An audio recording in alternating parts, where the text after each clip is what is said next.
दोस्तों, हमारी सीरीज चल रही है पीटर बर्न की बुक शिकारी साहिब। इसमें जिम कॉर्बेट के बारे में दूसरे हंटर पीटर बर्न ने अपने एक्सपीरियंस के साथ वो घटनाएं लिखी हैं जो कि जिम कॉर्बेट ने अपनी कई सारी बुक्स में मैन ईटर को मारने के दौरान लिखी हैं। तो पहले चैप्टर में चंपावत मैन ईटर है, जो पहला मैन ईटर जिम कॉर्बेट ने मारा था। उसके बारे में एक दूसरे लेखक ने, जो कि खुद शिकारी है, क्या लिखा है वो मैं आपको सुना रहा हूं। 50 मील की दूरी पर उत्तर दिशा में वाइल्ड लाइफ रिजर्व, जो कि नेपाल के एक सिरे पर है, एक पहाड़ी डिस्ट्रिक्ट है डांडेलधुरा। इस पहाड़ी में बहुत सारे छोटे छोटे गांव हैं और इन्हीं छोटे गांवों में एक गांव है, नाम है रूपल। सन 1800 के करीब की बात है। इस इलाके में एक बहुत बड़ी शेरनी यानी टाइग्रेस रहती थी और एक दिन कुछ ऐसा हुआ जो नहीं होना चाहिए था। एक गुमनाम शिकारी, जिसके बारे में हम कभी नहीं जान पाएंगे, वहां पहुंचा अपनी भरमार बंदूक के साथ। शेरनी दिखी, निशाना लिया, गोली मार दी। निशाना ठीक से नहीं लगा। उस बंदूक की गोली ने ऊपर वाले कैनाइन दांत तोड़ दिए। वो दांत जो टाइगर के लिए बहुत जरूरी है, अपने शिकार के मांस को चीरने फाड़ने के लिए या शिकार की गर्दन को पकड़ने के लिए। अब जब कुछ दिन में उस टाइग्रेस ने रियलाइज किया कि मैं जानवर पकड़ नहीं पा रही हूं, कुछ तो कमी आ गई है मेरे अंदर, क्योंकि ऊपर के दांत काम ही नहीं कर रहे थे। वो जानवरों को पकड़ती थी, छूट जाते थे, भाग जाते थे। भूख बढ़ती ही जा रही थी। एक दिन टाइग्रेस ने आदमी पे हमला किया। बिना दांतों के भी आदमी उसके काबू में आ गया। वो समझ गई कि अब अगर जिंदा रहना है तो यही जानवर जो 2 पैरों पर चलता है, इसे ही खाना है। और आने वाले कुछ सालों के अंदर वो आतंक का पर्याय बन गई डांडेलधुरा डिस्ट्रिक्ट में। अब इस मैन ईटर का नाम था रूपल मैन ईटर, जो कि शारदा नदी के किनारे वारदात करती थी। और ये शारदा नदी बॉर्डर बनाती थी नेपाल और भारत के कुमाऊं इलाके में। अब ये टाइग्रेस लोगों को निशाना बनाती थी रात में, लेकिन धीरे धीरे लोगों को समझ में आने लगा था कि वही इंसान शिकार बनता है जो रात में काम से जाता है या घर से निकलता है। लोगों ने घर से निकलना ही बंद कर दिया। दरवाजे बंद करके शाम से ही लोग घर के अंदर दुबक जाते थे। अब टाइग्रेस को शिकार मिलना बंद हो गया, क्योंकि रात को कोई निकलता ही नहीं था। अब टाइगर, चाहे वो मैन ईटर क्यों ना हो, गांवों में जाना पसंद नहीं करता। लेपर्ड एक बार चला जाता है। अब जिस तरीके से टाइगर को एक जेंटलमैन बोला जाता है, यानी कि भद्र पुरुष, शायद यही कारण है कि टाइगर ऐसा जीव है जो बेईमानी के धंधे में भी ईमानदारी बरतता है। वो मैन ईटर बन जाता है, उसके बावजूद रास्तों में लोगों को पकड़ता है, गांव नहीं आता है। अब पीटर बर्न बताते हैं, एक बार वो अपने क्लाइंट को लेके रिवर सफारी पर गए। क्लाइंट का नाम था मिस्टर एनिस। अब चितवन नेशनल पार्क के आसपास की बात है और रात को इन्होंने रिवर साइड कैंपिंग करने की सोची। जिस जगह पर ये कैंप लगा रहे थे, वहां पर थोड़ी दूर पर कुछ लोग एक पगडंडी पर भागकर जा रहे थे। इन्होंने पूछा, भागकर क्यों जा रहे हो? उन लोगों ने बताया कि इस इलाके में एक मैन ईटर का आतंक है। हम जल्दी से जल्दी निकल जाना चाहते हैं और अपने गांव पहुंच जाना चाहते हैं। उन लोगों ने पीटर से कहा, आपको भी यहां पर कैंपिंग नहीं करना चाहिए। अगर आप चाहें तो हमारे गांव आ सकते हैं, वहां रुक जाइए। लेकिन पीटर ने सोचा कि अगर ये मैन ईटर है भी तो इसके भी कुछ सिद्धांत हैं। ये कैंप साइट में नहीं आएगा। ऐसी जगह पर जहां पर कई सारे आदमी हैं और आग है, क्योंकि टाइगर के लिए कैंप साइट एक गांव के बराबर है और उसमें अगर रात भर आग जलती रहेगी तो उसे लगेगा यहां लोग रहते हैं और जाग रहे हैं, क्योंकि टाइगर का मेन हमले का आधार होता है सरप्राइज कर देना, यानी कि धप्पा कर देना। अगर कोई उसे देख रहा है या टाइगर को मालूम है कि उसका हमला लोगों की जानकारी में आ चुका है तो वह हमला कैंसिल कर देता है। छुपकर वार करना टाइगर की पुरानी आदत है। अब यहां पर पीटर बोलते हैं कि मैंने एक ही बार सुना है कि जब टाइगर गांव में आ गया हो, और वो जिम कॉर्बेट के साथ ही हुआ था ठाक मैन ईटर के केस में। लेकिन तब ठाक गांव वालों ने पूरी तरह से खाली कर दिया था। ठाक गांव वीरान हो गया था और लोग इतनी जल्दी में भागे थे कि दरवाजे भी बंद नहीं किए थे। तो उस गांव में टाइगर घरों के अंदर छिप के बैठ जाता था। अब पीटर अपने क्लाइंट एनिस के साथ 2 दिन तक कैंप साइट में रहे। दूसरे दिन एनिस काफी नर्वस लग रहे थे, लेकिन पीटर ने उन्हें दिलासा दी कि आप बिल्कुल भी चिंता मत करो, जब तक हम अपने कैंप के दायरे के अंदर हैं हम सुरक्षित हैं। लेकिन पीटर ने अपने आदमियों को बोल दिया था कैंप साइट से बाहर जाना नहीं है। अगर जाना है पानी लेने या किसी और जरूरत के लिए तो दिन ही दिन में जाना है, और फिर हमें कोई खतरा नहीं है, भले ही मैन ईटर कैंप के आसपास ही क्यों ना वारदात कर रहा हो। अब एक बार की बात है, एक यंग आदमी मिस्टर नर बहादुर बिस्ट पश्चिम नेपाल के महेंद्र नगर के रहने वाले थे और रूपल गांव के यंग बॉय थे। अभी नर बहादुर 99 साल की एज में एक्सपायर हो गए और कुछ दिनों पहले की बात है, उन्होंने पीटर को बताया था कि वो जो रूपल गांव में टाइग्रेस ने आतंक मचाया था, जिसे बाद में इंडिया में चंपावत टाइग्रेस कहा गया, वो आतंक आज भी गांव में महसूस किया जाता है। यही नर बहादुर थे जिन्होंने उस टाइग्रेस का किस्सा सुनाया था पीटर को कि जब 200 लोग मर चुके थे उस टाइग्रेस के द्वारा, तब सारे गांव वाले इकट्ठा हुए कि कुछ ना कुछ तो करना पड़ेगा इस शेरनी के खिलाफ। अब या तो ये रहेगी या हम रहेंगे। और जिस टाइम पर रूपल मैन ईटर नेपाल में वारदात कर रही थी, तब नेपाल के शासक थे चंद्रशम शेरजंग बहादुर शाह, और लोग उन्हें एक अच्छे शासक के रूप में सम्मान देते थे। लेकिन उनकी अच्छाई सिर्फ अपने लोगों की भलाई तक ही सीमित थी। वो काठमांडू में अपने महल में रहते थे और हफ्ते में एक बार अपने काले घोड़े पर निकलते थे। साथ में होते थे कुछ सिपाही। टुंडी खाल में एक बड़ा सा मैदान था, वहां पर वो अपना दरबार लगाते थे। जिसको भी अपनी अर्जी लगानी होती थी उसे 1000 रुपए की रॉयल स्टैम्प चिपकानी होती थी एप्लीकेशन के ऊपर पर, और वो 1000 रुपए बहुत बड़ी रकम थी। अब अपील का तरीका यह था कि उनके काले घोड़े के बगल में पिटिशनर को दौड़ना होता था, वो कागज हाथ में लेके, और अगर वो उस घोड़े के बराबर तक दौड़ सकता था और अगर राजा साहब का मूड होता था और उस पेपर को पकड़ लेते थे तो उसकी सुनवाई हो जाती थी।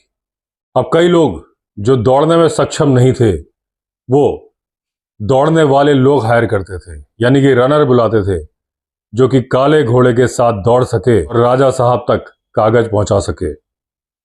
कई बार धावक कागज पहुंचा देते थे, कई बार घोड़ा आगे निकल जाता था और पिटिशनर की पिटीशन वहीं खत्म।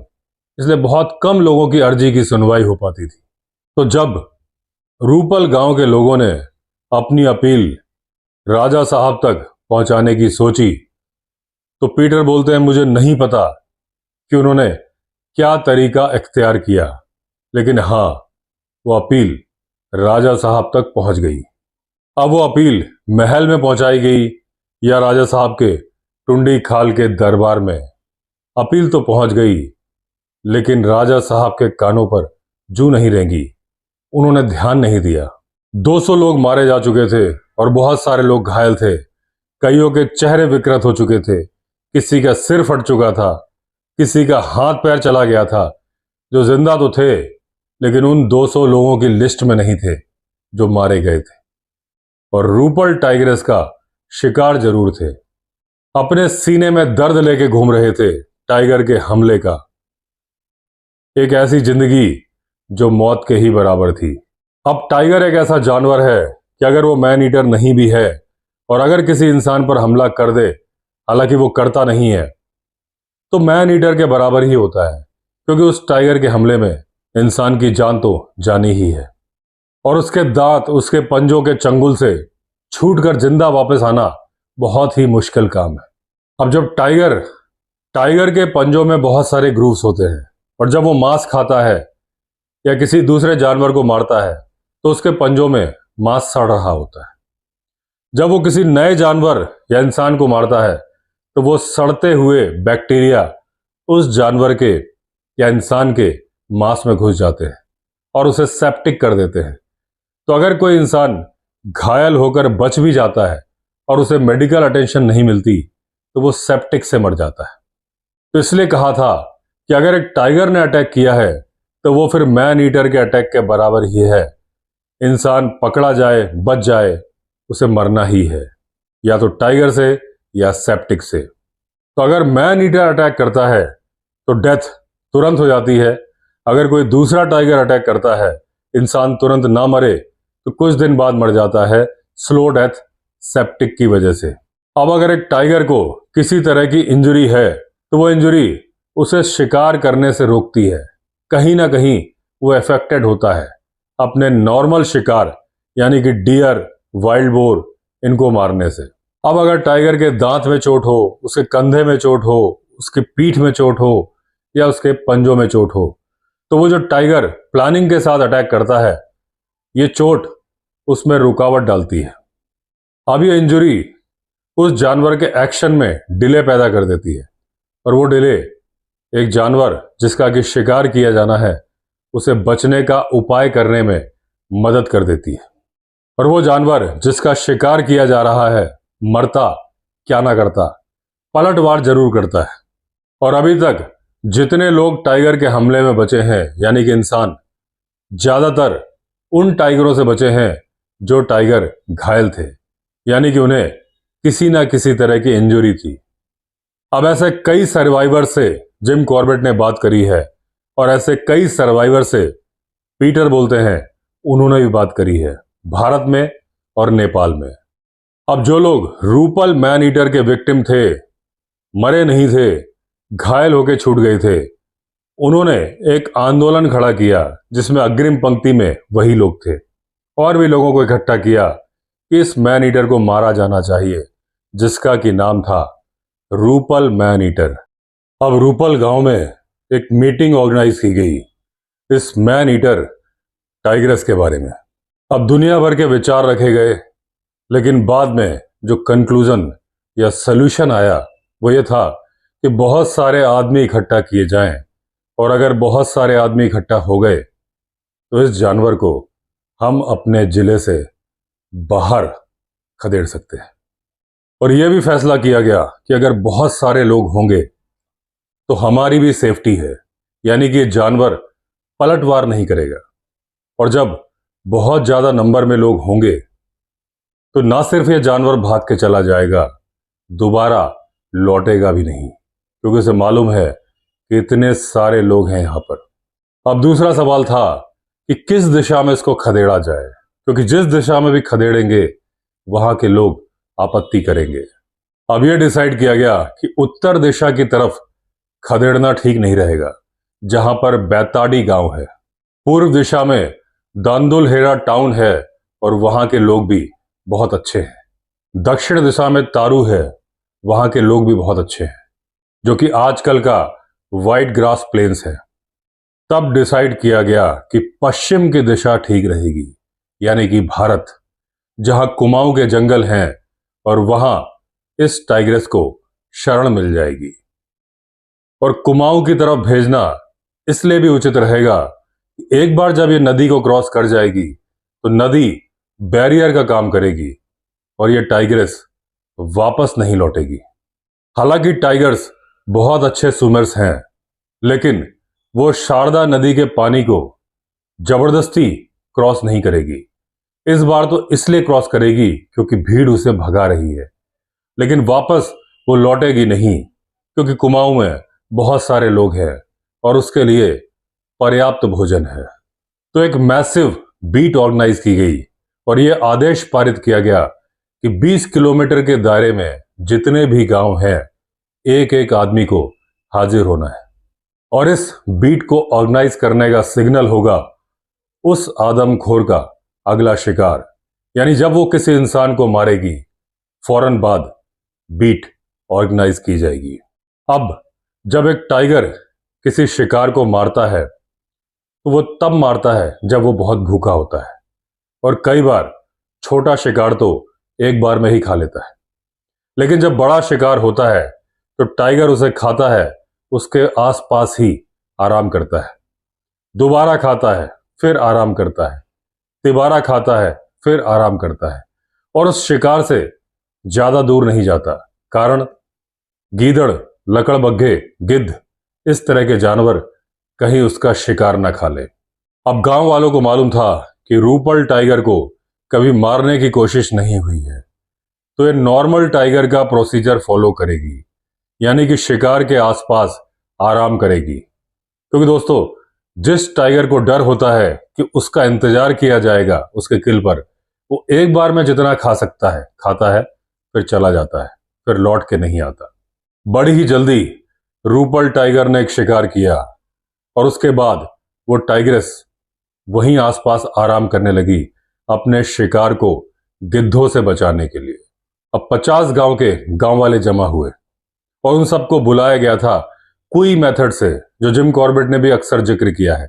और नेपाल में आज भी एक दूसरे से कम्युनिकेशन का वही तरीका है, पहाड़ी गांवों में।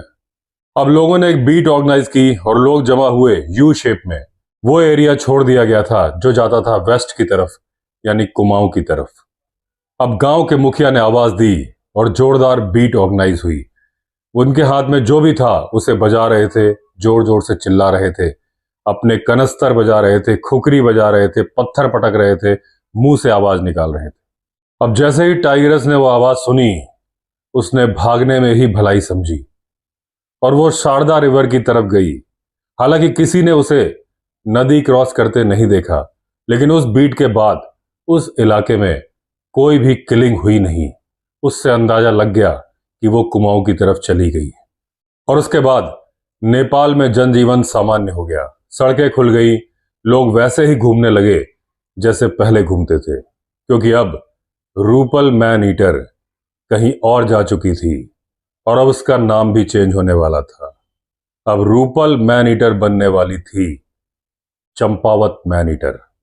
दोस्तों, इस पार्ट में इतना ही, बाकी की स्टोरी कवर करेंगे अगले पार्ट में। अगर आपने चैनल सब्सक्राइब नहीं किया है तो चैनल सब्सक्राइब कर लीजिए। चलिए फिर मिलते हैं अगले वीडियो में, तब तक के लिए all the best. Vande Mataram.